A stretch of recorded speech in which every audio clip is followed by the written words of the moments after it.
In the mid-1700s, the Mason-Dixon line formed a boundary which later served as the dividing line between slave and non-slave states in the eastern portion of America. Pennsylvania and Maryland were the two primary states affected by this great land divide. Resting on this northern boundary is Bedford County, Pennsylvania, and on the southern boundary, the city of Cumberland, Maryland. This region was a major highway on the Underground Railroad, with a major route running near the Bedford Springs Hotel, a prominent site for important visitors, and the summer White House for pre-Civil War President James Buchanan.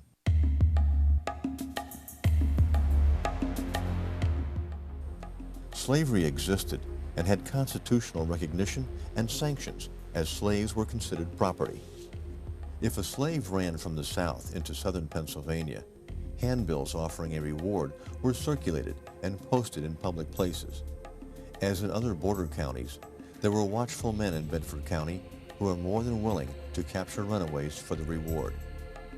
Fugitives would follow the mountain paths northward as slave catchers waited in the shadows. At night, Negro slaves were captured and returned to their owners without any question as to their authority to do so. In one instance, recounted by Dr. William H. Watson, an entire family consisting of an escaped mother and several children who belonged in Virginia were to be separated and sold in an estate sale. The mother, dreading separation, fled northward with her children on horseback. They were captured about 6 miles south of Bedford on a frigid December day. As Dr. Watson saw them in the hands of their captors, halfway between Bedford and Cumberland, they stopped at a tavern to warm themselves. Among the children was a boy of 16 or 17 who wore an old pair of tight boots that looked like a pair of cast-off gentleman's boots on his stockingless feet. To secure him, his captors had bound his hands and feet under the horse's body. His feet were frozen, and when the boots were pulled off, the skin and soles of his feet came with them. Despite this horror, no man dared to question or interfere with them in any way. In Chaney'sville, Pennsylvania, citizens swung into action under the leadership of the Lester Imes family, who were charged with the protection of slaves who escaped over the Cumberland Mountains. With slave catchers close behind, fugitives said they would rather die as free men rather than return to slavery. The fugitives are said to have repeatedly asked Mr. Imes to put them to death, in which he sympathetically complied. At the Imes family graveyard near the Mason-Dixon line, several shallow graves with unmarked rock slabs for headstones are said to be the final resting place of those who died as free men rather than slaves.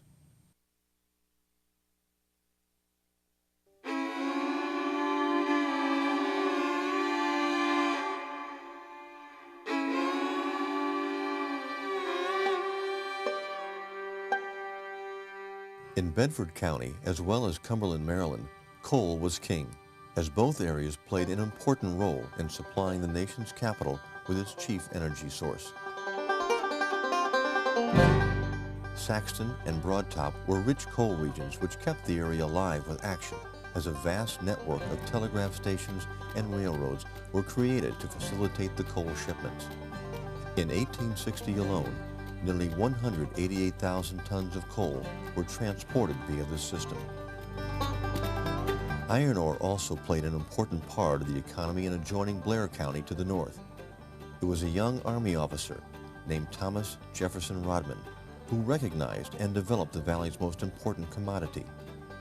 Jefferson began to experiment with a new method of casting metal in order to provide greater strength to cannon barrels. Rodman was impressed with the high quality of iron ore taken from the nearby Bloomfield mines and used this source to cast the Rodman Seacoast guns, transported from the railroads in nearby Altoona. As war became imminent, the Bloomfield ore became the basis for all Northern artillery, which was to be a major factor in the Union victory. As war approached, these regions became important targets for the Confederate Army.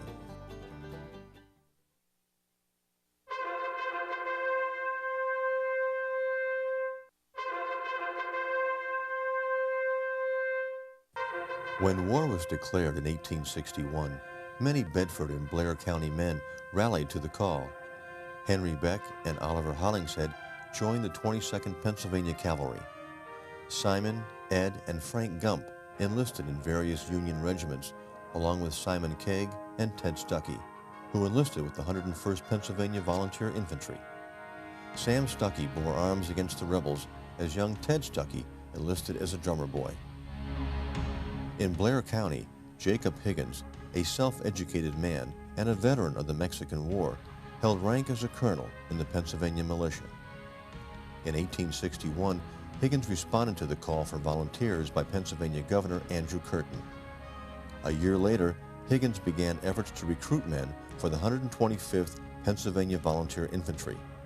Exactly 1 month and 1 day after mustering in, the men of the 125th would march into battle and receive their baptism of fire on the single bloodiest day in American history at Sharpsburg, Maryland.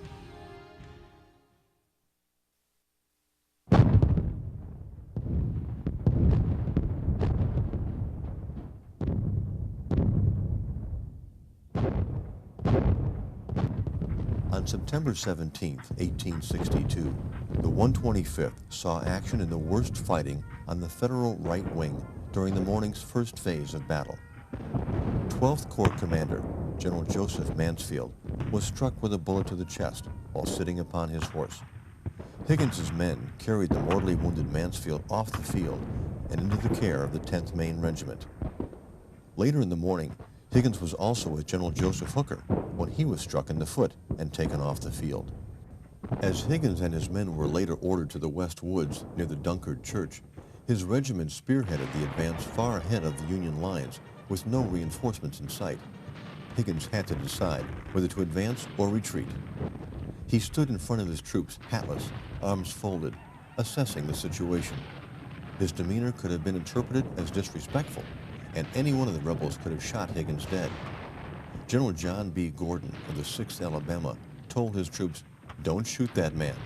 Later, Gordon would write in his diary that Higgins looked defiant, as if to say, "I came here to die." After finding his forces surrounded on 3 sides and under fire from General Thomas Stonewall Jackson's troops, Higgins ordered a retreat to the area of the 1st Rhode Island Battery. Dashing through an open field, Higgins ran through an entrenchment of South Carolinians. Color bearer George Simpson was shot dead, and several others kept the standard aloft, suffering wounds as soon as they took up the flag. Captain William Wallace of Huntington took the flag and successfully waved the colors near the Rhode Island Battery as the Confederates fired at him about 100 times, trying to shoot him down. Higgins later wrote, "Had I remained in my position 2 minutes longer, I would have lost my whole command." About 10 a.m., Higgins and his men gathered around the colors when Captain J. Albert Monroe of the 1st Rhode Island Battery rode up shouting, "Colonel, for God's sake, come save my battery. I have no support and my horses are all shot and I cannot get my guns away." After successfully defending Monroe's artillery, the 125th were finished with the Battle of Antietam. From their position, they watched the fighting in the sunken road, now known as Bloody Lane. Nighttime fell, and the Battle of Antietam was over.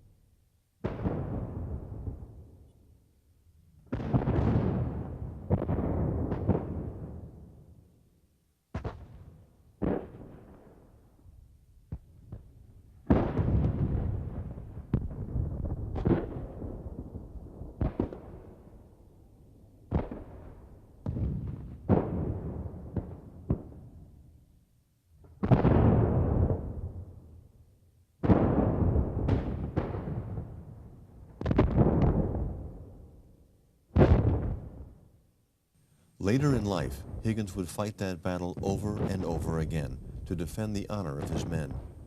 Following Antietam, Higgins and the 125th spent the remainder of autumn near Harper's Ferry. During the Battle of Fredericksburg, the 125th joined the fighting too late. In 1863, the Army of the Potomac had been reorganized under General Joseph Hooker, and the 125th enjoyed a review by President Lincoln at Stafford Courthouse, and 2 weeks later, the Army was ordered to march on Richmond. At the Battle of Chancellorsville on May 1, 1863, Higgins and his men had fewer casualties than at Antietam. On May 2nd, the 125th was awakened by the report of a rebel cannon assault on Hazel Grove.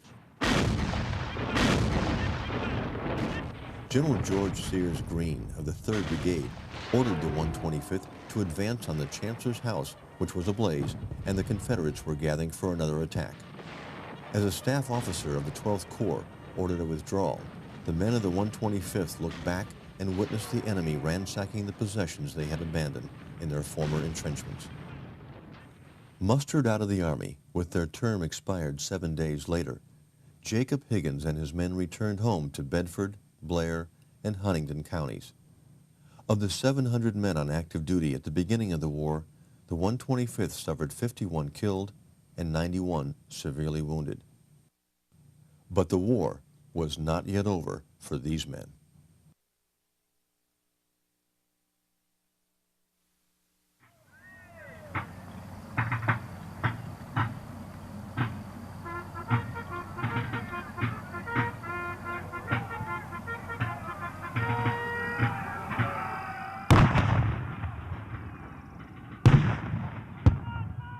Chancellorsville proved to be a bittersweet victory for Lee and his men, as the accidental shooting and death of Lieutenant General Stonewall Jackson proved to be a costly event. Lee's men were starving, and Virginia had hosted a number of opposing armies for 2 years, stripping the land bare. When Lee asked for help, Commissary General Lucius B. Northrop stated, "If Lee wants rations, let him seek them in Pennsylvania." The verdant farmlands of Pennsylvania remained largely untouched by the war, and moving the Confederate Army through there would solve the problem of feeding it. Lee decided to invade. He knew the key to entering Pennsylvania required him to clear Federal troops out of Winchester, Virginia, the breadbasket of the Confederacy and the gateway to the north. These Union troops were under the command of Major General Robert H. Milroy. Around June 5th, in an effort to cloak the purpose of his maneuvers, Lee encouraged rumors that he was about to launch a massive raid behind Union lines. The message reached Union Commanding General Joseph Hooker. As a result, Federal cavalry, along with 3,000 infantrymen and 6 batteries of artillery, stormed across the Rappahannock River on June 9th and surprised the Confederates, which spurred the largest cavalry battle of the war at Brandy Station, Virginia. During this engagement, Union Cavalry General Alfred Pleasonton captured the battle plans for Lee's invasion to the north and into Pennsylvania. With this information, the Union formed the Department of the Susquehanna in Pennsylvania under the command of Major General Darius Couch on June 10th, with headquarters in Harrisburg, the state capital. After assessing the situation at Brandy Station, Lee had chosen the newly formed 2nd Corps, under the command of Richard Ewell, to vanguard the invasion to clear Milroy out of Winchester, Berryville, and Martinsburg. Standing in Ewell's way were 8,000 Federal troops based in 3 strategic locations named Star Fort, Main Fort, and West Fort. At the break of dawn on June 13th, Milroy roused his troops for what he anticipated would be nothing more than a small skirmish. His command numbered 6,900 troops, with 1,800 more at Berryville. The Confederate force, totaling 20,000, rested only miles away. At daybreak, forces under Confederate Generals Allegheny Johnson and Jubal Early broke camp and prepared for battle. At noon, gunfire erupted as rebel troops advanced within 4 miles of Winchester.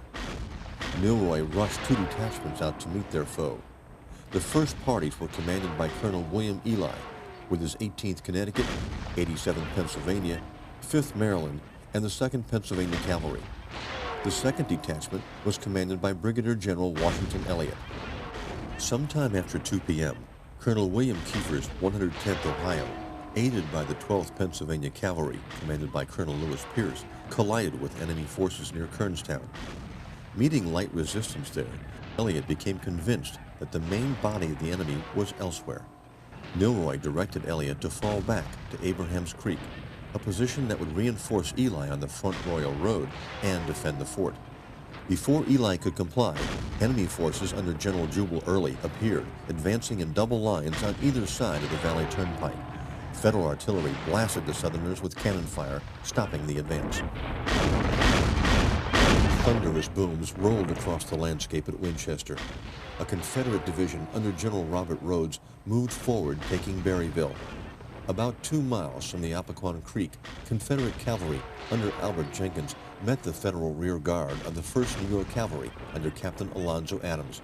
Adams crushed the headlong charge, emptying many of the enemy's saddles. On June 14th, Early contrived a plan to take West Fort. The Confederates marched towards Winchester until 3 p.m., when they were met by Major Henry Peel's 18th Connecticut, which returned fire with a borrowed cannon from the main fort. On Bowers Hill, rebel General John B. Gordon staged a diversion, producing enough of an assault to give the impression of an attack to the south. Gordon captured, relinquished, and recaptured the Federal position several times. Early soon came within sight of West Fort. He could not believe his luck, as no pickets were posted. Not a single Union soldier stood in their way, as all were engrossed in Gordon's assault to the south. Brigade Commander Henry Hayes called his officers together for a conference, and a plan of attack was formulated. With West Fort in a deadly crossfire from Confederate artillery, all guns roared to life at 5 o'clock that evening. The 500 Federals in the fort could not have been more surprised. Each rebel shot, aimed with deliberation, ripped into the West Fort, delivering deadly accurate fire. Tremendous gusts of hot flying metal killed more than 50 artillery horses and scattered caissons and limbers in all directions, leaving the Federal guns immobilized. In the midst of the hellish scene, only 2 Federal guns managed to return fire. After 45 minutes of constant bombardment, Hayes gave the signal to advance. At about 6 p.m., the Louisiana troops moved to the base of the steep hill and started up the slope. A mere 150 yards separated the West Fort from the main fort. Hayes's men cut loose with a wild yell as they stormed up the hill. The Federal defender, emboldened by the sudden bursting of shells, sprang up and delivered a withering burst of volleys into the enemy's ranks. Rifle shots picked off Southern officers, while bursts of cannon fire added to the maelstrom. Whole platoons were swept away, yet the battle-hardened Confederates held their fire until only 20 steps from the breastworks. Hayes's men were slowed in climbing steep ditches and walls, giving the Federals enough time to run to the safety of Main Fort and Star Fort. The Confederates captured 2 Union field pieces and turned them around, firing on the fleeing Federal troops. Hayes was exultant. He had seized the ridge and captured 6 guns, with losses of 6 killed and 76 wounded. He now held the key to Milroy's defenses. As darkness engulfed the field, the fire tapered off. Early sent a message to Ewell, indicating Milroy might evacuate Winchester during the night. Milroy was already making arrangements for just such an event.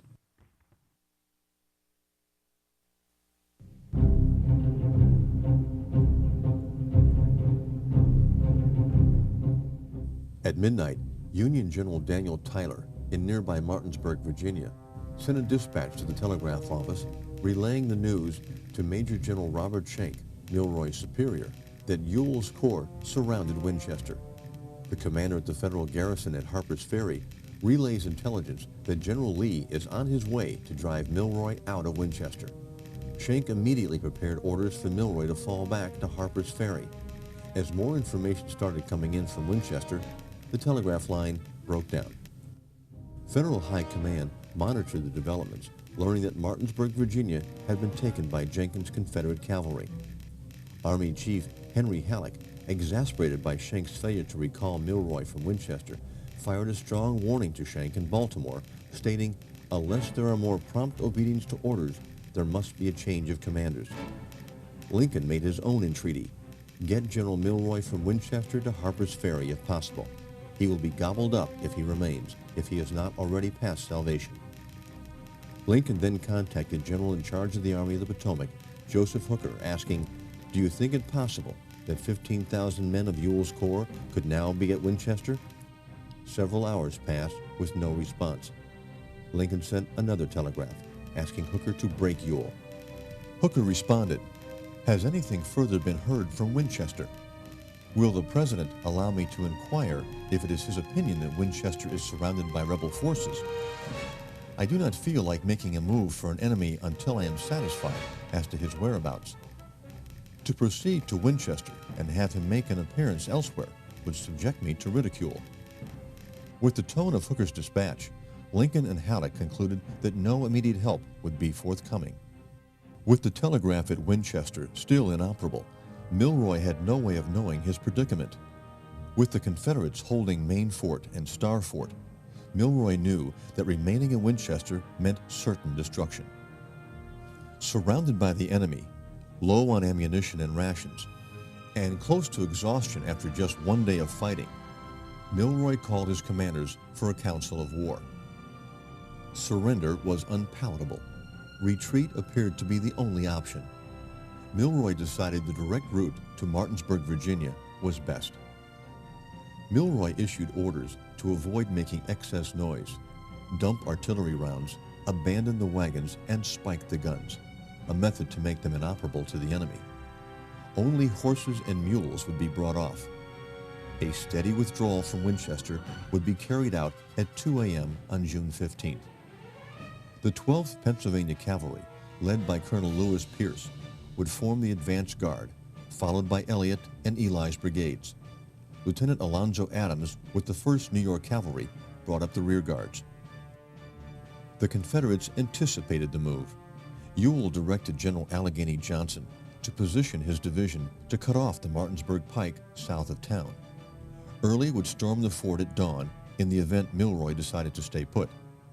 As rebel patrols crept through the town and found it deserted by the enemy, citizens informed them that Milroy's forces had left the area around nightfall. Johnson's 2 lead brigades took the quickest route to Stevenson's depot, taking up a position in a railroad cut that would make an excellent ambush point. Johnson's men reached the area just before dawn. Riding forward with a handful of staff members, he heard the neighing of horses and men moving. The Confederates arrived just in time to strike the head of Milroy's column. The Federals opened fire on Johnson's party. The Southerners answered with a sharp volley.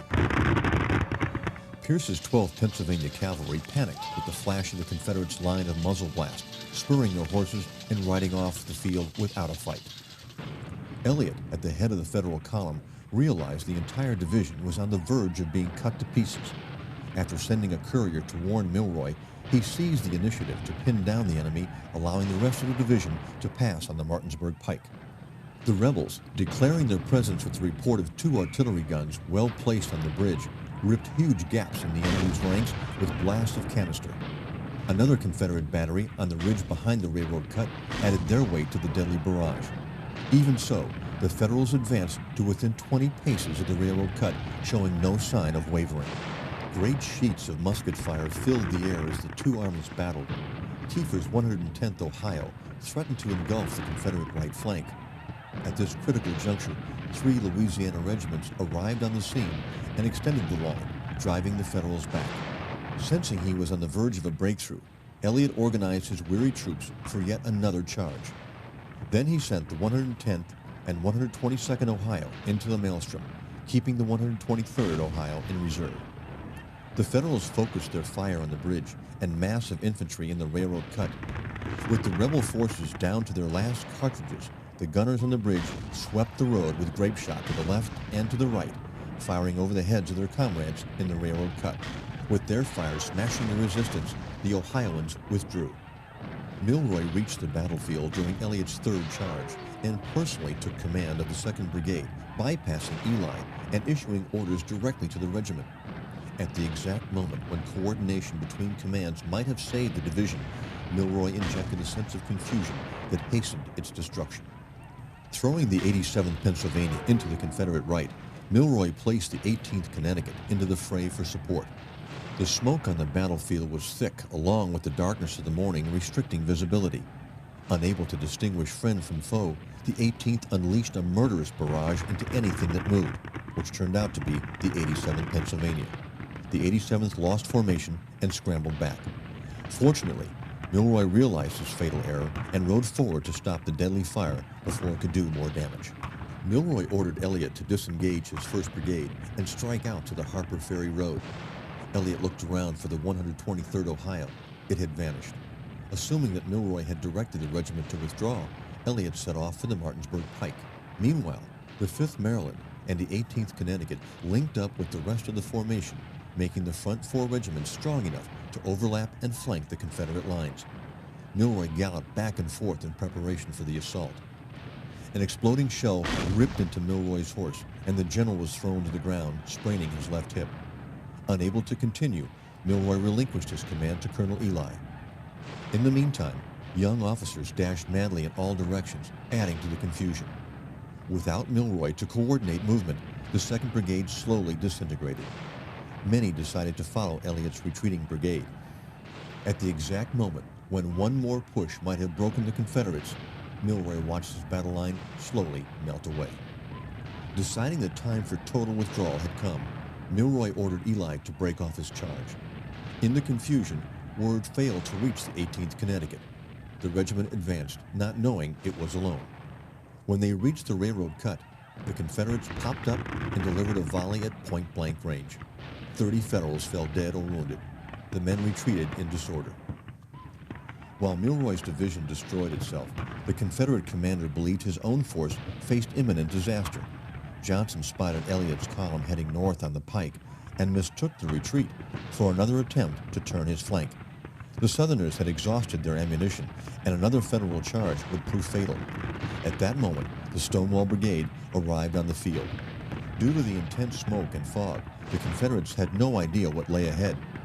About 50 yards to the west, the retreating column of Ely's troops was taken as a threat. The Confederates opened fire, and a layer of musket fire sliced into the retreating Federals' right flank. Many crumpled to the ground. Others returned fire. Ely lost his nerve. Thinking he was surrounded, he picked up a white rubber blanket and waved it in surrender. With only 3 casualties, the Stonewall Brigade took almost 800 prisoners and 6 stands of colors. As it became clear that the Federals had abandoned their offensive, the Confederates emerged from the railroad cut and advanced along the Martinsburg Pike, capturing 4 stands of colors and almost 1,000 troops. As the roar of artillery filled the air at Stevenson's Depot, Early launched his daylight assault against the Federal fortifications. At Star Fort, the rebels found nearly 200 wounded Federals who had been abandoned during the hasty exodus. The remainder of Early's division struck out on the Martinsburg Pike to assist Johnson. Abandoned wagons and artillery lined the debris-strewn pike. Ewell had one special target in mind, General Milroy. Ewell had dispatched several mounted patrols to capture the despised Union commander, but their efforts proved fruitless. Milroy's party slipped through the tightened cordon and reached the Federal garrison at Harper's Ferry. The victorious Confederates herded their captives into Star Fort. A quick count revealed the full extent of their success.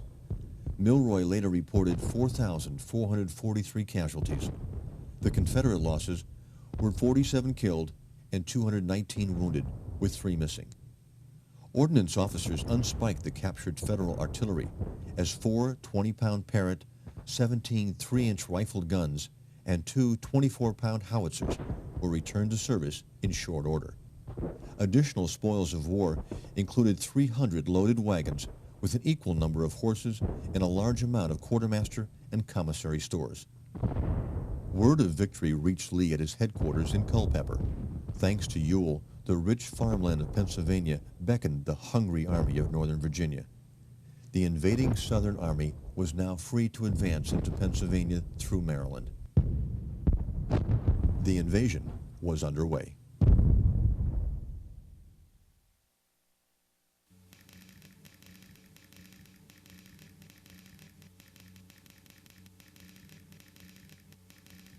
When news of the situation reached the War Department, Halleck flew into a towering rage, blaming the entire fiasco on Milroy. Halleck fired off a scathing telegram to Schenck. "Do not give Milroy any command at Harper's Ferry. We have had enough of this sort of military genius." If you have not already done so, send all of your small posts and available troops there. That place must be held. As the defeated, demoralized Union troops evacuated Winchester, Confederate troops spilled across the Potomac River in a broad line of butternut and gray that reached from Rockville to Cumberland, Maryland. Meanwhile, the main lines of the Baltimore and Ohio railroads fell into enemy hands, disrupting service 160 miles wide. Every important bridge, from Cumberland to Harper's Ferry, was destroyed. Several miles of railroad track were pulled up and sent south or rendered useless. Cumberland was evacuated on June 16th, and the following day, 2 Confederate soldiers rode into town and presented written documents for surrender to General John D. Imboden. A few minutes later, 350 Confederate men and 2 field guns entered the town. Lee could now strike eastward from Chambersburg toward Gettysburg and attack Baltimore and Washington from the rear. Word of Milroy's defeat at Winchester caused widespread panic in Pennsylvania. The entire line of the Pennsylvania Central Railroad, from Altoona to Harrisburg, the state capital, was now wide open. Also threatened was the Pennsylvania iron industry, located in Morrison's Cove, which supplied the famous Juniata iron that made up the North's powerful armaments. The coal shipments from the Broad Top mines were threatened as the shipments could be crippled with only one division at the mountain passes. This shipment was important as Cumberland, the primary supplier of coal for Washington, was now under enemy control. As Milroy reached Harper's Ferry, the garrison's commander, General Daniel Tyler, received a dispatch from Schenck stating Milroy was to relinquish his command. Milroy contested the order and requested a court of inquiry. Lincoln refused. With Milroy's division spread throughout Virginia, Pennsylvania, and Maryland, Schenck ordered Milroy to take charge of his troops at Bloody Run, Pennsylvania. He was to prepare them for an offensive against enemy forces that may threaten Chambersburg. Milroy was then to proceed to Harrisburg to meet with Major General Darius Couch, commander of the newly formed Department of the Susquehanna, and render any assistance in defending the capital of the Keystone State. With the tedious march ahead of them, Milroy's starving and demoralized troops were still on the run. Confederates were moving against them as they attempted to reach the Baltimore and Ohio Railroad. Members of the 116th Ohio moved through the town of Bath, now known as Berkeley Springs, crossing the Potomac at Sir John's Run, Virginia. They were scarcely across when enemy soldiers appeared on the opposite bank of the river. They continued moving towards Hancock, Maryland, with hopes of catching the railroad. Once reaching Hancock, they learned the enemy had occupied Cumberland and proceeded to Bloody Run under orders from Milroy. With identical orders, other regiments continued to move towards Bloody Run, each fearing that the rebels were on their trail. Further east, the first hint of trouble from the rebels came on June 15th, when large numbers of Negro men, women, and children came streaming in and out of Maryland over the Antrim roads and through Greencastle. These were contrabands, or free blacks, hurrying north to safety from the invaders into Pennsylvania. The horde of frightened refugees was followed in the mid-morning by wagon trains and cavalry of Milroy's beaten forces, wildly racing through town after their defeat in Winchester. The panic-stricken teamsters had littered the road from Williamsburg to Greencastle with broken wagons and dead or exhausted horses. As Milroy's men rushed through town towards Chambersburg, they left the impression that the Confederates were right on their heels. A few of the fleeing wagon masters declared that the rebels were about to enter Chambersburg and, lashing their horses, looked over their shoulders to see if their foe was within sight. Near the corner of Main and Queen Streets, a horse dropped dead. Another wagon master dropped a box on the street in order to lighten his load. The townspeople readied themselves for the approaching enemy. Captain Boyd of the 1st New York Cavalry assured the townspeople that the enemy were at least 20 miles away. The panic began to subside. Jenkins' Confederate cavalry passed through Hagerstown early the next morning. June 22nd proved to be the day of importance, but little remembered in history. With scouts well advanced along the north road towards Chambersburg, Jenkins' men spotted a detachment from the 1st New York Cavalry which was separated from the main body of Milroy's command. Company A and Company C, commanded by Captains Jones and Boyd, were scouting the area when Boyd's men encountered rebel troops. Upon discovering the Federal troops were in their front, Jenkins' men fell back to Greencastle, giving the alarm. A general line of battle was formed by Rhodes' Confederate infantry, while the cavalry took up position in partial concealment between the highway and the Cumberland Valley Railroad, just in front of the Archibald Fleming residence. Boyd's men charged against the retreating Confederate pickets. Two of his men came within pistol shot before realizing their position. Corporal Ryle was killed as he reached the knoll just in front of the house, and Sergeant Cafferty, a few rods to the rear, was severely wounded in the leg, but escaped with his retreating comrades. Miss Mary Fleming, who narrowly escaped death by a bullet flying through an open window near her head, attempted to care for the fallen soldier. Ryle was dead, and nothing more could be done for the small blue-eyed youth. Ryle was the first soldier killed north of the Mason-Dixon line. 2 weeks later, thousands would be slaughtered on the farmlands of Gettysburg.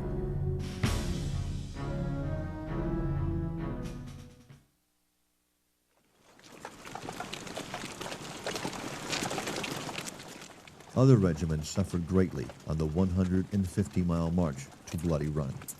Along the route, at towns like Chaney'sville and Rainsburg, ladies of the town set their tables, and every man was made welcome as they ate and rested. Seeing the depletion of their ranks, they could only pray for their missing comrades who were killed, wounded, or captured by the enemy. As early as June 19th, Milroy's weary boys started arriving at Bloody Run. Many arrived starving, exhausted, and highly demoralized. One wagon master of the 116th Connecticut remembered that the days of the retreat were very hot. Many dropped out of the ranks due to sunstroke. The march over the mountainous passes with little food or water was too severe for them. Members of the 116th Ohio reached Bloody Run on the 19th. Hearing of their coming, the townspeople prepared a huge feast for the troops as long tables were placed on the streets with warm and cold meats, potatoes, bread, pickles, and pails of milk. Troops slowly straggled in from Winchester to Bloody Run. Once reaching this location, they felt safe from their rebel pursuers. As one soldier wrote to his parents, "We are safe as yet, thanks to God." Milroy was true to his word and met his gathering division at Bloody Run on the 20th. The old gray eagle looked gloomy and broken-hearted out of concern for his men. Milroy took command of nearly 1,800 infantry and cavalry upon his arrival, but on the same day he was placed under arrest and sent back to Harper's Ferry.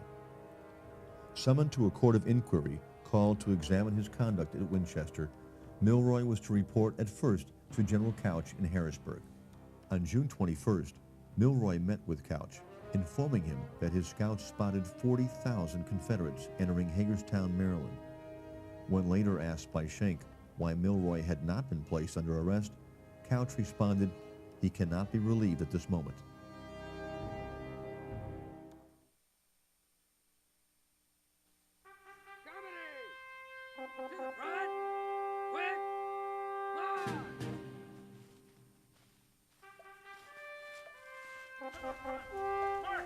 Only 1 month out of the Army, Jacob Higgins receives a telegram from General Couch asking him to raise a regiment. Higgins immediately went to work, issuing a proclamation asking for volunteers for the militia. These volunteers were assembled according to the traditional musters of Pennsylvania in place since the days of Indian warfare. Higgins wrote, "Let your ranks be full and come prepared to support the dignity and preserve the peace of the county of Blair." Several members of his former regiment, the 125th Pennsylvania, answered the call, along with men from all walks of life throughout the Pennsylvania countryside. Among these were Lieutenant Colonel Jacob Zink, now foreman of the Pennsylvania Railroad blacksmith shop at Altoona. Accompanying Zink was a group of railroad workers. Higgins had organized many militia units in the Cove area throughout the years and knew these men not only as militiamen, but as individuals. Columns of men marched on the roads, headed for points of defense as determined by Higgins. Guns, including artillery pieces, began to arrive in the Altoona freight yards. Breastworks and entrenchments were prepared to protect the militia volunteers and to impede enemy efforts, including artillery. As troops of the militia continued to gather, Higgins created a silk map of all the area's mountains and valleys that would require defensive posts. The southward roads and mountain gaps would need fortification. The Snake Spring Mountain Gap and the Raver's Run Gap east of Woodbury would need attention as well. Confederate General John Imboden had been fighting in newly formed West Virginia, and Imboden fought like a mountain man. Every trail had to be closed. The militia that came pouring out of the cove would fortify the gaps. The men of the militia were deployed in a military fashion, reflecting the experience of a combat officer who knew his terrain and how best to use and protect it. One problem was how to feed the men. Dispatches were pouring into Higgins' headquarters stating that the men in the entrenchments were getting very hungry, that foraging must be done if the men were to be fed. Having scoured the countryside in search of food for the hungry troops, the militia earned the title Chicken Raiders, a name that stuck with them for years after the war. Higgins continued to receive volunteers from Williamsburg. The men were distributed from Altoona to McKee's Gap by train. His dispatches reflected orders for 100 muskets and 2,000 rounds of buck and ball cartridges. By June 17th, danger appeared to be nearer.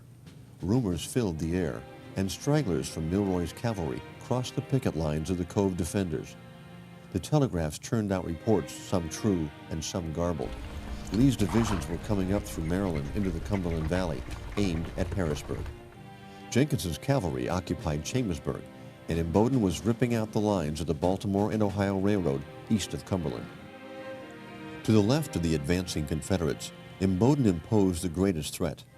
The June 17th report of Confederate invaders within 10 miles of Mount Union turned out to be a false alarm. A detachment of about 250 men from General A.G. Jenkins' cavalry entered McConnellsburg on the following day, seizing horses and merchandise. They did not go beyond that point. The army at Bloody Run had rested, refitted, and were preparing to fight again when General Milroy decided to unite the militia. On June 20th, General Milroy sent a messenger who found Colonel Zink's marching column and ordered them to move eastward through McConnellsburg to the top of Cove Mountain, there to entrench. Higgins, meanwhile, concentrated the bulk of his forces at Bloody Run in close support of Milroy's cavalry. Artillery arrived at Altoona and at Newry Siding. With General Milroy still in a defensive position at Bloody Run, he seized 2 more guns ordered for the use of the militia. Once again, the militia found that they were held in disregard by the regular troops. While attempting to muster men into the regular army, it appeared that the men did not like the idea. Once they were in the army, they had no idea when they could return home and resume their responsibilities. The morning report for June 21st for the forces under Higgins at Bloody Run indicated a considerable decline from 2,040 to 1,326 troops as the militiamen found themselves unable to defend the mountain gaps without arms. But all other parts of Pennsylvania were swarming with home guards and militia as the emergency grew nearer. Entrenchments were being thrown up south of Mount Union and near Grenada, just east of the Broad Top region. As the advanced detachment of the Cove militia from Bloody Run, under Colonel Zink, dug trenches on Cove Mountain, Confederate leaders were moving their troops into the Cumberland Valley towards Harrisburg. The Confederates knew forts were being built, but not by whom. They suspected that perhaps it was what was left of Milroy's command, and on June 23rd took effective steps to find out. The entire infantry brigade under Confederate Colonel George Stewart marched from Greencastle to Mercersburg. On the following morning, they prepared to wipe out the Northern troops on the mountaintop. Couch received reports from Confederate deserters that the Confederate Second Corps was at Greencastle. They had 30,000 men and 30 pieces of artillery. 2 lieutenants, taken prisoner, said Lee's headquarters was at Millwood, 12 miles from Winchester. On the 24th, Couch issued orders instructing Milroy to hold the gaps near McConnellsburg and the one towards Hancock. Push this matter right through without delay. Use horses to move rapidly. The militia there are not reliable. Milroy responded that the enemy was already active with substantial cavalry and ended on this cryptic note. The militia at Cove Mountain and vicinity have all run away except 90. Showing his lack of confidence in his militia, Couch stated to General Brooks that he was afraid that Milroy can't do it. There were about 300 of Milroy's cavalrymen commanded by Colonel Moss and a company of about 80 or 90 militiamen from Mount Union, commanded by Captain Wallace. The force under Wallace was a scouting group from an organization of nearly 1,000 men who had fought in the 125th Pennsylvania Volunteers under Colonel Higgins and recently mustered out of service. These were seasoned, battle-hardened veterans who did not scare easily. The company of scouts met Colonel Moss and his troopers at McConnellsburg, and the colonel stated that his scouts brought word that the Confederates were coming. He intended to defend the mountaintop. He asked Wallace to join him in that enterprise, and the latter agreed. The cavalry started up the mountain at a brisk pace with Wallace's men following on foot. The infantrymen were gradually ascending the lower section of the mountain when the ring of horseshoes was heard, and the cavalry reappeared. Moss told Captain Wallace that the force was too strong to attack successfully, and added, "I am going with my men to Bloody Run." These volunteers had almost reached the summit when there was a sudden clatter of hooves. The lieutenant and his troopers reappeared, coming at full speed down the mountain. The infantrymen leapt from the road and clambered into the bushes. As Lieutenant McDonald passed, he shouted, "They're a-comin', Captain, a hell of a lot of them." Almost immediately, Confederate cavalry appeared, shouting, shooting. Suddenly, several hundred gray-clad horsemen appeared, opening fire on McDonald and his scouts. One bullet struck a man named Freeburn of Lewistown, but failed to knock him off his horse. The Confederates passed in front of Wallace's men and returned fire. They screamed, "Halt, you Yankee sons of bitches!" The demand was ignored, and the firestorm continued, bullets striking the brush and rocks like hail. The Confederates were forced to halt and fight, uncertain of the number of men in front of them. Finally, the artillery pieces were brought up, and the Confederates fired shells into the mountainside, dislodging the brave militiamen who scattered in fear of being killed or captured. The volunteers poured a volley into their flank. The effect was amazing. The Confederate horsemen whirled and fled as rapidly as they had come. Stewart's brigade, after combing the mountain unsuccessfully for the troops which had fired on their cavalry, proceeded down the mountain and occupied McConnellsburg for 2 days before moving eastward. This was the second invasion of McConnellsburg, the first having been made by Jenkins' Confederate cavalry. On June 26th, Harrisburg was trembling. Jenkins' Confederate cavalry was moving north, and Major General Robert H. Rhodes' division was close behind. Early's division had turned eastward at Chambersburg, and on this day were gathering provisions at Gettysburg after burning the ironworks of Republican Congressman Thaddeus Stevens, where they confiscated all movable property and left the place in a shambles.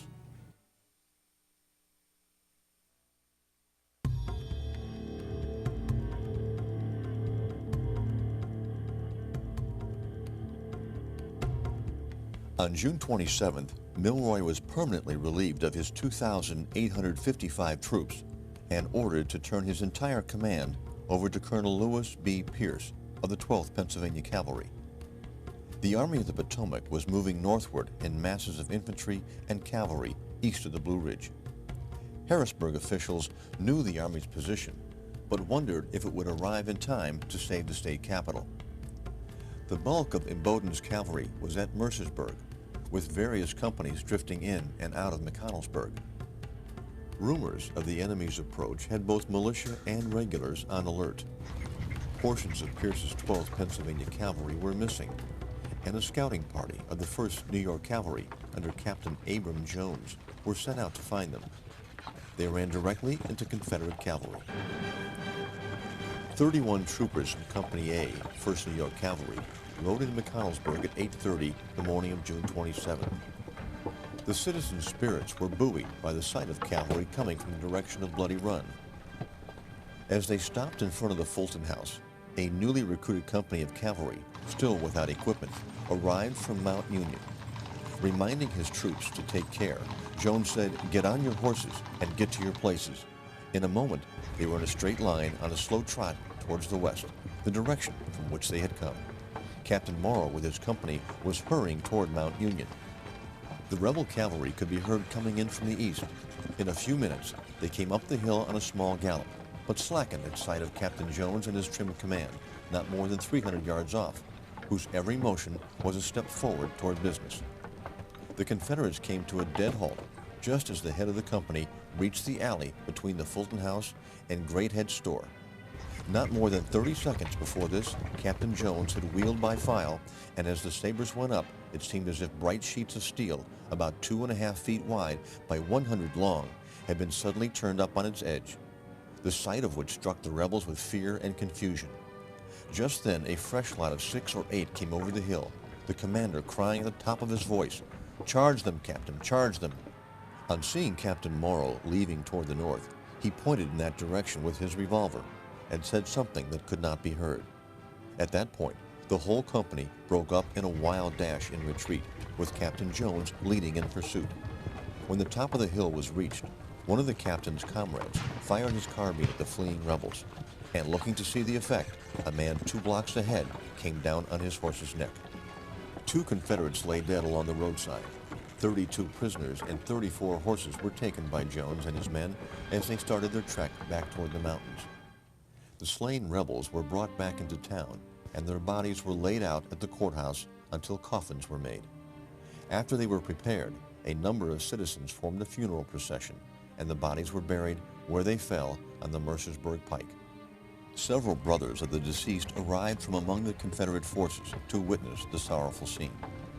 At about 3 p.m., some 300 rebels rode in, and after being informed of what was taking place, a flag of truce was raised. The force was Captain Frank Imboden, brother of General Imboden, of Company G, 18th Virginia Cavalry. Their mission was to search out and destroy any Union troops in the town and surrounding area. The Confederates then searched the houses of the citizens for concealed troops and arms and returned to Mercersburg. Captain Jones and his men, along with their prisoners, were returning to Bloody Run. The day was warm, and for greater comfort during the return ride of 25 miles, the men took off their blue jackets. After strapping them to their saddles, they were in a state of undress and coming within sight of the pickets. Scouts were on the lookout for any enemy movement, and a dispatch sent by Colonel Pierce became the cause for alarm. Without sending out his own scouts, the dispatch read, "From reliable information, Imboden is at McIlvain's Hotel, 12 miles from us, with 6,000 cavalry and artillery. I have taken the mountain passes in the direction of Bedford. We'll hold them in check as long as possible." The so-called reliable source of the dispatch caused panic in the headquarters at Bloody Run. After receiving this report, Pierce was beset by excitement and confusion. He began shouting unintelligible commands to his subordinates, and within minutes gave 5 different orders to his cavalry and infantry officers. He then countermanded these orders minutes later, sending his personal aide to carry them out without the knowledge of his infantry officers. The new order was for the infantry to form a line of battle with a road on one side and a mountain on the other, which would make a defensive effort impossible. Pierce appeared then, talking in a loud, excited manner, which gave his men the impression that he was scared and confused. He then began walking hastily to and from his office, ordering staff officers and orderlies about with his hands trembling. Without sending a scouting party to check on the strength of the approaching enemy, Pierce ordered a full retreat of his command to Bedford, giving up any defense of Bloody Run and leaving the town and people to the rebels.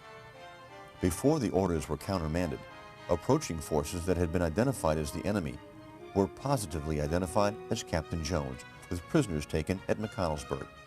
The retreating command had marched 8 miles before returning to Bloody Run. This mass movement to Bedford and the alarm it caused was of great amusement to the Confederate prisoners and a source of obvious embarrassment to their captors. The alarm spread quickly all the way to Altoona. The reports show that the townspeople of Hollidaysburg received the news of the great tide approaching and rapidly spread panic. Citizens were aroused from their slumber by the ringing of the courthouse bell. All kinds of reports were circulating in the streets, such as the rebel advance guard had entered nearby Martinsburg on the night before and ordered the women and children to be taken out as they intended to burn the town, and that they were advancing on Hollidaysburg. It was thought that the rebels were certainly coming. Preparations were made for the arrival. Valuables were secreted. The county records and other valuable documents belonging to the county were hastily packed by the officials. Horses and cattle were sent to the mountains. Terrified merchants removed their stock to places of safety. Recruiting officers suddenly appeared in citizens' dress, and consternation reigned supreme. Mounted scouts from the town were sent out in different directions, which returned in the evening and reported that the excitement had been caused by little or nothing, and that the rebels had not been nearer than usual so far as they could learn.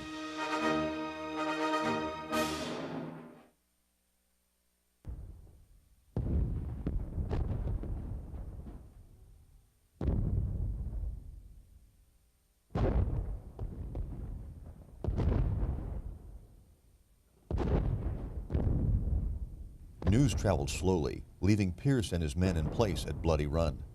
The distant roar of artillery punctuated the story of battle and could be heard as far away as Morrison's Cove. Finally, Couch telegraphed Pierce, telling him of the great battle at Gettysburg and instructing him to place his cavalry in Chambersburg to harass the rear of Lee's retreating army. Pierce informed Couch that the entire force would be in motion by midnight July 3rd, but remained until July 5th.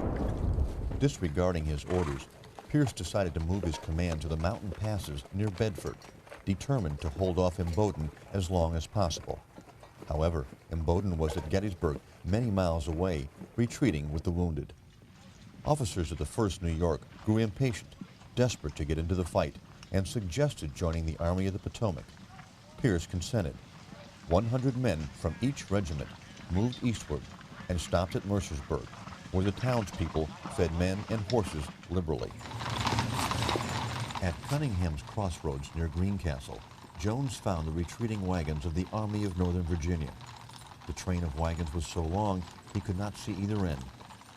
It was 17 miles long, and General John Imboden was in charge. Without a particle of excitement, the captain rode along his column, telling his men to do their best. If you get close quarters, use your sabers. Don't strike, thrust.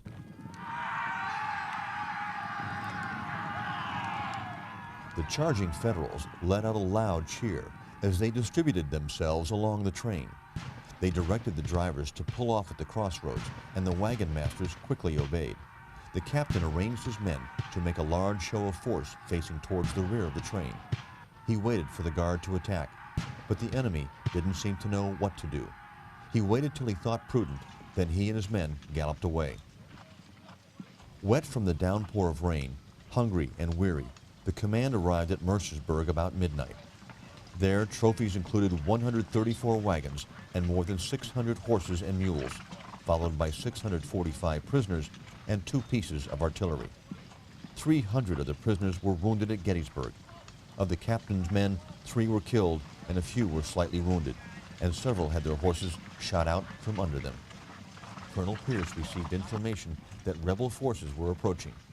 Again, without sending scouts to confirm the reports, Pierce began shouting loud, excited commands and ordered a retreat to Fort Loudon. He ordered prisoners taken by Captain Jones to be hidden and began shouting, "Are there not some citizens here that will show us where to hide these prisoners?" The force moved on to McConnellsburg about noon, through the mountains to Chambersburg, about 25 miles in all. "Glad to see you," was the greeting they received. At 2 in the morning on July 6th, they resumed the 16-mile march to Mercersburg.